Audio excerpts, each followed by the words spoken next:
Himboyni amshir obboleettii tan irraa mata qabdaylu. Himboyni waan jiru madhot. Amshir himboyniti. Ah. Yaa carraa shamara kennaa wallahi. Ani dubbu kiya. Hai ummata keenya jaarana. Kaffala ya Oromo. Gaafa wantu kutee kiya sinna baasta. Wallahi Tunoo maal taate mucayyoo maal taate?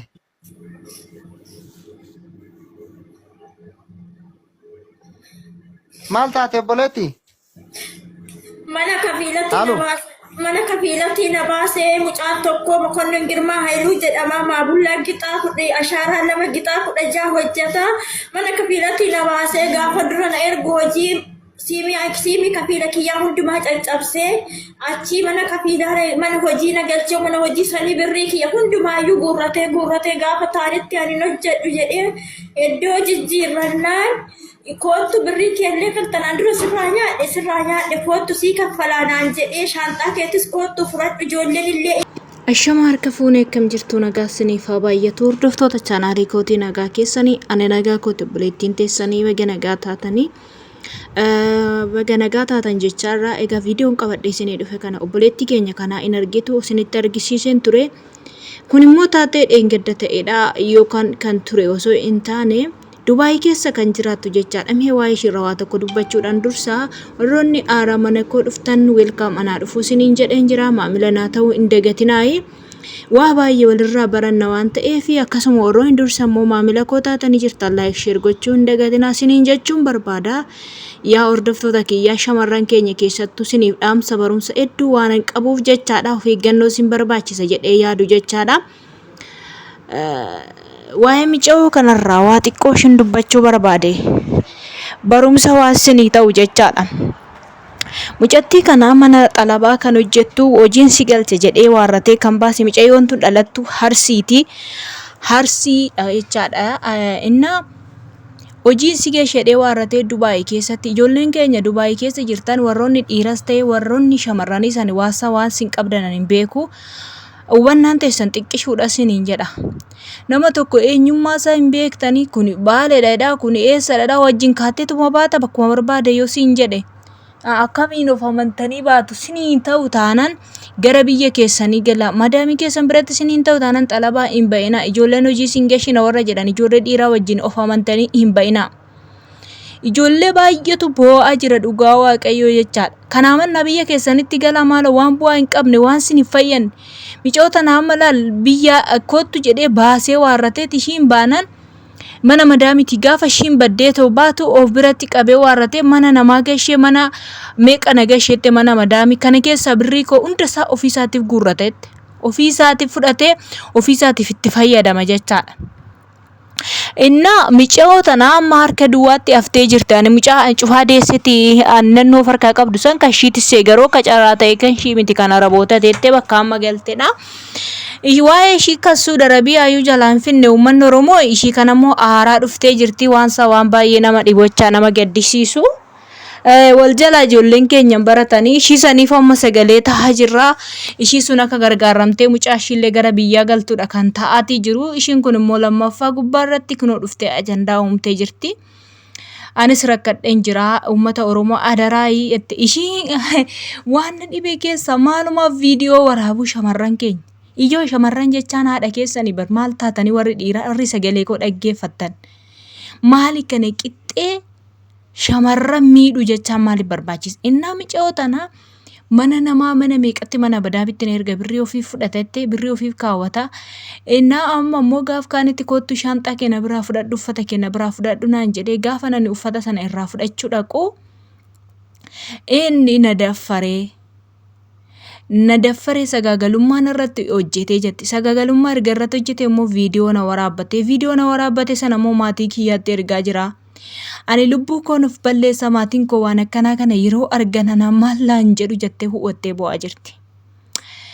Ijoo ani kaameraa dhumti keessan kaameraan dubartii wajjin yeroo ciifta yookaan dubartii fedhii ishiitinis yaa ta'u fedhii ishii malees kan irratti raawwattan jechaadha. Maalumanni kaameraa sin barsiisetoo kaameraa achi kaawwattanii viidiyoo waraabdu. Yeroo dhuma inni kaameraa banatu yookiin bilbila irraa fudhate dhoksaa ijoolleen keenya ilaa warri qalbiin keessa sin shirut jedheetoo qalbii shuu jedheetoo sin qajeele jechaadha. Eega ijaazaa bu'uun keessanii nafe eega dhiira bira dhaquun keessanii nafne bilbila isaa irraa fudhate dura bilbila isaa cufaa iswiichi godhadhaa. Malee maal godhu kana bara akkamii keessa akka jirru dhugaa Waaqayyoo. Maalidha mee amma waan horii ta'e ijoollee namni dhugaa Yesuus. Horii ta'e ijoollee namni ichaa waan akkanaa gisee raawwatu da'ootti galee godhata waan akkanaa innammaa jechaan siruma isaa waanumti isaatu namaan galu bara. Miidiyaa irratti baasa viidiyoo waraabbata be birqiidha moo waan akkasii godhuun keessan. Viidiyoo si waraabbachiisu maalidha?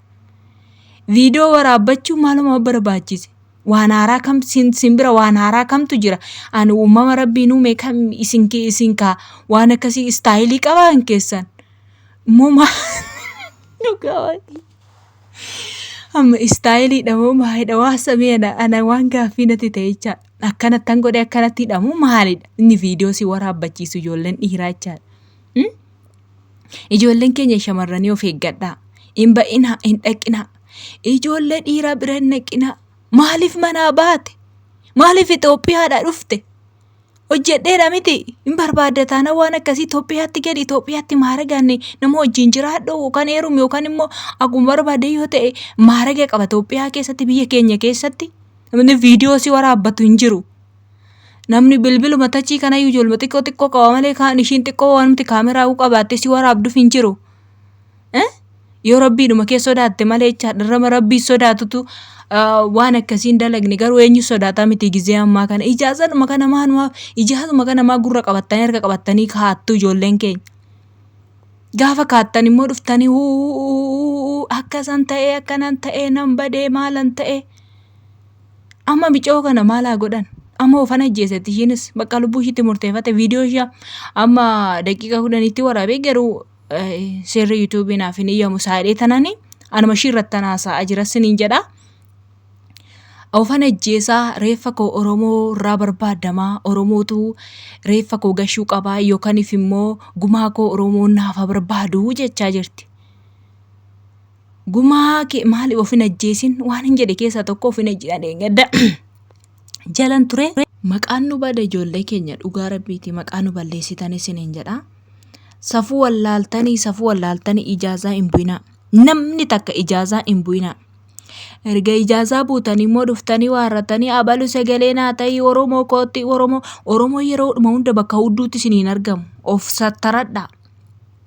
Ofi sartarattan taanan kanaan booda wanti Oromoon keessa harka qabu. Micee hooyi maal jedhe seetan ati dubartiidha waan ta'eef waan boru si mudatu hin beektu jette obboleettii tokkotu jira beektu. Innaa ani dubartii ta'uu koo nan beeka. Garuu yoon of eeggadhe immoo wanti na bira ga'u maaltu jira? Of eeggannoodha maaltu kutota biyyaa bira na geesse? Hojii dhafan biyyaa ba'e miti hojii kiyya galmaan gaadhee tanan. Waan dirqamaa yoo ta'e kunoo bakka jirru bakka Arabootaa kanatti yoo tasa wanti dirqamaallee nama qunnamu ta'e isaaf of eeggadhu jedhaa malee waan akkasii hin jira yoo ta'e mana isaanii dhiisanii gadi ba'uudha malee waan akkasii namni sirratti raawwatu hin jiru isas yoo ta'e. Kanaafuu innaa waan akkanaa kana isin of eeggadhaa. Isinumatu ofii keessanii kaattanii dhattanii booda dhuftanii warrattanii garaatti na godhatee garaatti na ulfeeffatee mucaan harka jira jettaa mucaa dhalatee argine yaa ijoollee keenya. Gorsa fudhachuu diddan kanaafuu kanaan booda dhukkee isinirraa kaasan yoo anis isiniin jedhaa. Gorsa fudhadhaa micoo kana dhugaa baay'een gaddeechaadha. Gaafa inni ji'a 2 ji'a 3 irraa nyaatu maaliif callifte? Harka hin baay'ate kanatti dubbatte siniin jedhaa. Lubbuu keessan hin balleessinaa obboloota kiyyaa akkasumas of eeggadhaa ijaazaa keessan hin bu'inaa siniin jechuu barbaada. Warri qaxalees hin jettanii maaragaan hojjetattan immoo jabaadhaa hojjetadhaa isin barumsa guddaa argattu siniin jedhaa. Yeroo gaarii naaf qabaadhaa. Waan dhaggeeffattanii yeroo keessan kennitaniif laayik sheer gochuun dagatinaa maamilataaf ta'uun dagatinaa siniin jedhaa. Yaada naaf qabdan immoo koomentii jalatti naaf barreessa baay'ee sin jaaladha. Yeroo gaarii naaf qabaadhaa. Ciao ciao. I love you Oromoo ko.